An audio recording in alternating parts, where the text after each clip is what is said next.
Thank you guys for being here. Good morning. It is still morning. I'm Robert Kinney. I'm the president of Xcel Energy Colorado. We asked you to be here today because we wanted to provide a quick update on how things are progressing with the restoration process post public safety power shutoff. I think, as some of you know, we had to execute a public safety power shutoff on Wednesday because we saw extreme weather conditions. That means we had exceedingly high winds coupled with low relative humidity and dry fuel on the ground, which created a high threat and risk of a wildfire. And so we proactively de-energized lines in 5 counties to protect the public. That wind event subsided at around 6 p.m. yesterday. Our crews spent the night last night inspecting our lines. We had about 678 line miles attributable to the public safety power shutoff that had to be inspected. Also, because of the wind, we had a bunch of other customers that were out just because of damage caused by the wind that had nothing to do with the PSPS itself. And so, all told, at the height of the outages, something 100,000 customers out. We're still in the process of restoring customers. It's very difficult to predict when we will have final restoration numbers. We've restored about 122,000 customers so far, and our crews are continually working around the clock to get customers restored as quickly as possible. I want to thank you all for being here, but I most importantly want to thank our customers and our communities for their patience and understanding as we continue to work very diligently to get them restored as quickly as possible. You may or may not be able to see it, but we're seeing very extreme winds right now. We are expecting to see more extreme weather move in tomorrow. We expect to see winds that are even higher than the winds that we saw on Wednesday. And just to give you an example, or just to give you some context, we saw winds in some locations upwards of 100 miles per hour. I think our max wind speed was 116 miles per hour at one location. We expect to see winds of a similar sort and many that are going to be in excess of that. So 75 to 90 miles per hour. The relative humidity is even lower. And so we're expecting that we're going to need to execute another public safety tomorrow morning. That's why we're working very diligently to get as many customers restored as possible today before we move into the next event on Friday. Let me just pause there and I'll take some questions because I'm certain you have some. Robert, how many customers are still without power right now? We've got approximately, as of about 11 o'clock, we had about 80,000 customers that are still out. And at the height of the outages yesterday, what was the total number of customers without power? We think it was about 160. It might have been up to 200 at the peak, but some of those might not have been attributable to PSPS. So we have outages routinely throughout the course of a day just because of equipment failures. So what's attributable to PSPS or an ordinary outage or a wind-related outage is difficult to discern.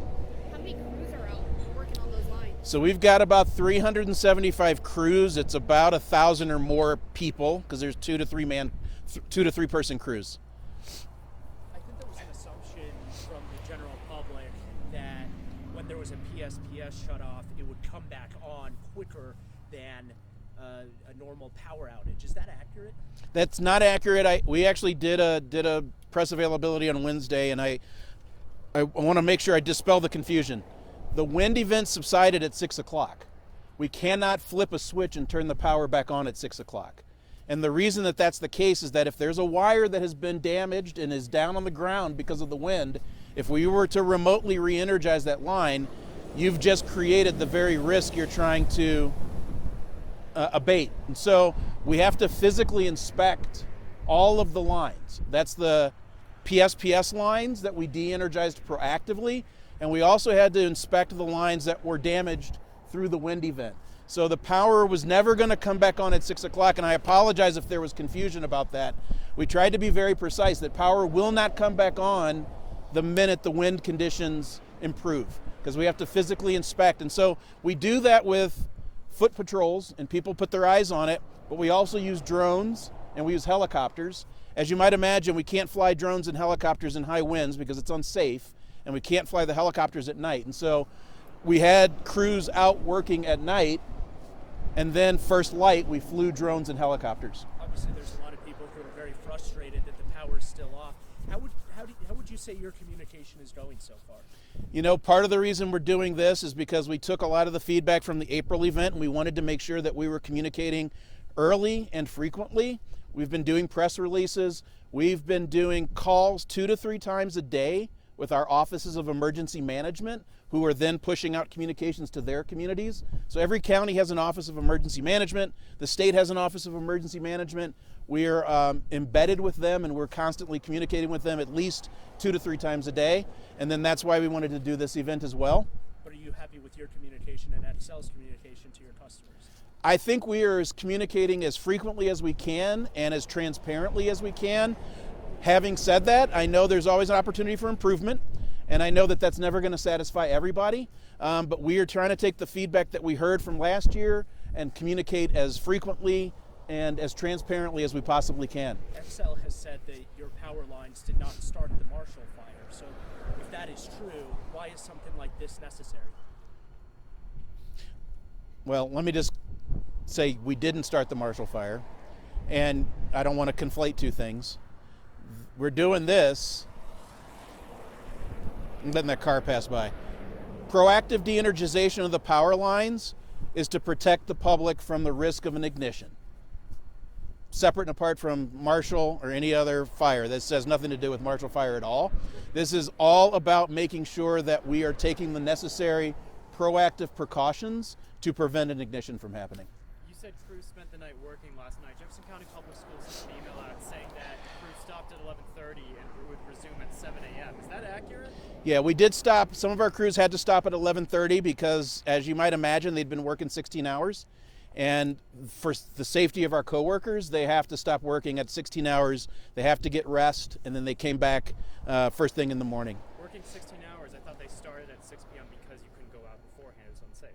But they'd already been working before 6 p.m. Their workday didn't begin at 6 p.m. So the wind subsided, and their ability to go inspect the lines didn't begin until 6 p.m. But we had pre-positioned crews all day. Those crews had been working well before 6 p.m. So they stopped at 11:30 because that's when their 16-hour shift ends, and then came back first thing in the morning. You also have to recognize that, you know, we want to protect the public and keep the public safe. We also have to keep our coworkers safe. And there's limits to the ability to work in the dark and work overnight. And there's limits to the ability to work when you're tired. It gets dangerous. How many of the 375 crews had to stop overnight? That I don't know the answer to that question. Do you know how many of those 600 plus miles of power lines were damaged by the winds?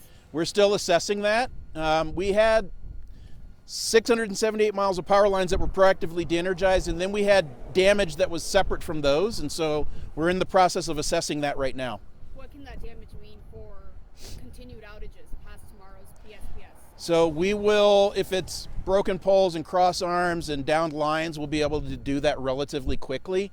If it's more extensive damage than that, one of the things we've said is that could make the restoration process more challenging, and it could take longer. But we're about 60% restored as of 11 o'clock today. I think it's 11:30 now, and the crews are continually working. We're trying to get as much work as we can Thursday. We will work again as long as we can on Thursday before the next wind event comes in. Yeah, you mentioned the next wind event tomorrow, trying to turn on the power today for just a few hours and then to turn it right back off. Is your goal to get to 100% before you have to turn it back off? The goal is to get to as many as we can, and there will be some overlap between the Wednesday event and the Friday event, but not 100% overlap. So some of the, How much overlap? it's I don't have the specific number right now because we're still scoping the Friday event, and the weather continues to evolve, as you might imagine. But to your point, we don't want any customer to be out any longer than they have to. And so if there's a customer that's out on Wednesday that's also going to be in scope for Friday, we don't want them to be without power. So we're going to work to restore them, even if that means we're going to have to de-energize that line again on Friday. A lot of customers have been looking at the power outage map as a reference and accuracy, but what do you say to those customers who might believe that right now it's not as accurate, and what should they do? We've heard that feedback, and we're working as quickly as possible to make sure that our maps are up to date and accurate. We've heard and seen exactly what you're sharing with us, so I appreciate the feedback. Our tech people know that, and we're working to make sure that they're getting corrected as quickly as possible. So what are their options right now if they can't refer to that? We would ask them to continue to check back and see, because we're updating the maps continually. As you know, the time between when we get the information from the field and the time it's fed into the GIS and then fed into the system, there's some gap there. But I would ask them to give us some grace, give us some patience, but continue to check back. Robert, are you considering credits for homeowners, specifically businesses, who have lost significant amount of money because of these planned shutoffs? I'm really focused right now on keeping everybody safe and then getting those customers that aren't in power right now, getting them restored. We do have a claim process that's available on our website, and people can refer to that. But right now I'm really focused on, I don't know what businesses are out. I don't want to speculate. So that's not something that's at the forefront of my mind at this very moment, except to say that we do have a claim process and customers can take advantage of that. Robert, we've received a ton of questions about what work you've done to bury power lines, specifically along 93, the ones that snapped yesterday. Can you talk about why you haven't done more to bury lines in these areas that are in PSPS? Yeah, so we have a wildfire mitigation plan that includes a whole suite of mitigation efforts. Some of it is targeted undergrounding of distribution lines where it makes sense. Some of it is replacing bare conductor with covered conductor. Some of it is placing small diameter wire. It doesn't necessarily mitigate the risk to do targeted undergrounding everywhere. So it depends on the geographic location, it depends upon the topography. So some risk mitigation is greater by replacing bare conductor with covered conductor. And so we are doing targeted undergrounding in some locations, but that's not necessarily the best mitigation everywhere. And then last question for me, can you talk about when you draw those maps, a lot of people are confused about why their neighbor's power's on across the street, why Sure. theirs isn't. Just what goes into that grid? Yeah, so you might have a neighbor who's being fed by a feeder that's different than your neighbor's feeder. And so in a feeder is a span of conductor from the substation to the step-down transformer and into the person's home. So it's not necessarily the case that your neighbor and you are being fed by the same feeder. And so without knowing the specific address, that's the best answer I can give you. But just to say, the way the system is designed, you're not necessarily all being fed by the same feeders. And you know, for that other shutdown on Friday, do you have a timeline of when you Say that again, I'm sorry. with that shutdown on Oh, Friday? yeah. Do you have a timeline, a goal of when you hope to get everybody back online? Yeah, it's as quickly as possible. It's very challenging to say. We know that the wind event on Friday is likely to be longer than this one. So this one started at 10 a.m. on Wednesday and subsided at 6 p.m. And then, again, the power will not come back on at the moment the wind event ends because we have to inspect the lines. Tomorrow we expect the event to potentially start as early as 5 a.m. and potentially last as late as 6 p.m. So it's a longer event. It's going to be more powerful winds, which would likely lead to more extensive damage. And so we've been saying we would like customers to make sure that they're prepared for potential multi-day outage because we're going to have a longer event, stronger winds, more damage. But we're similarly, we will pre-position crews and we will get people restored as quickly as possible. But the inspection has to happen first. That can't happen until the wind subsides. And then we have to assess the damage and then we have to make any repairs. Robert, are there any areas that are not getting their power back on today? Any specific neighborhoods? Well, I don't have any specific neighborhoods that are not getting their power back on. Our goal is to work as quickly as possible to get everybody restored as quickly as possible. I want to make sure One or two more questions and then we're going to have to wrap it I up. want to make sure I understand the big question correctly. The which question? Well, just the big question that a lot of people are asking right now, which is, when will my power come back on if it's been off for the past 2 days? Is the answer from Xcel as quickly as possible, but honestly, we're not sure? Well, I'd say it's as quickly as possible. We're working as safely as possible given the wind conditions. We're striving to get as many of the Wednesday customers back on today as possible so that they don't go into Friday without power. But the answer is not. We will get power back on by this evening. I don't want to definitively say that and then not be able to deliver it, but we're working as hard as our goal is to get everybody restored as quickly as possible. And I gave you some numbers of what we've restored thus far. It's about 122,000 customers that we've gotten restored thus far. So that's about 60%.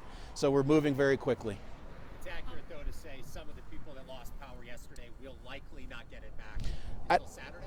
I don't want to say that, no. All right, guys, sorry. Robert's got to get going, but thank you all so much. Thank Appreciate you it. very much for being here and thank you for getting this information out to our customers.